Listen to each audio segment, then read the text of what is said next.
Onion colour లో semi crush లాగా అనిపిస్తుంది. శారీ అయితే అసలు వెయిట్ లెస్. చూస్తున్నారు కదా, ఈ వర్క్ పార్ట్ ఏదైతే ఉందో ఇదంతా స్కాలప్ తో వర్క్ చేశారనమాట. మొత్తం కూడా ఎంబ్రాయిడరీ వర్క్ వస్తుంది. అండ్ శారీ మొత్తం చూసినట్టయితే మీకు ఇలా అక్కడక్కడ ఫ్లోరల్ తో వర్క్ అనేది, ఎంబ్రాయిడరీ వర్క్ అనేది ఇచ్చారు. అండ్ ఈ శారీ అయితే మాత్రం మీకు వెయిట్ అనిపించదు. జనరల్ గా వర్క్ శారీస్ అంటే వెయిట్ ఎక్కువ ఉండడం వల్ల క్యారీ చేయడం కష్టం.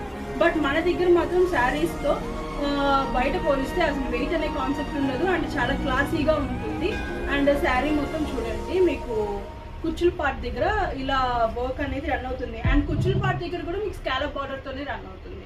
అండ్ శారీ యొక్క బ్లౌజ్ చూసినట్టయితే మనకి బెనారసీ బ్లౌజ్ ఉత్త బుట్ట వర్క్స్ అనేది ఇచ్చారనమాట. బికాస్ ఈ శారీ హైలైట్ అవ్వాలంటే ఇలా ప్లెయిన్ బుట్ట వర్క్స్ అనేది ఉండాలన్నమాట. ఆనియన్ కలర్ లో ఉంటుంది శారీ మొత్తం. చూడండి ఎంత బాగుందో, చాలా బాగుంటుంది. మీరు ఎవరికైనా ఈ శారీ కావాలి అని అంటే మన టసియా ఫ్యాషన్స్ కి వచ్చేసేయండి. మీ శారీని మీరు తీసేసుకోండి.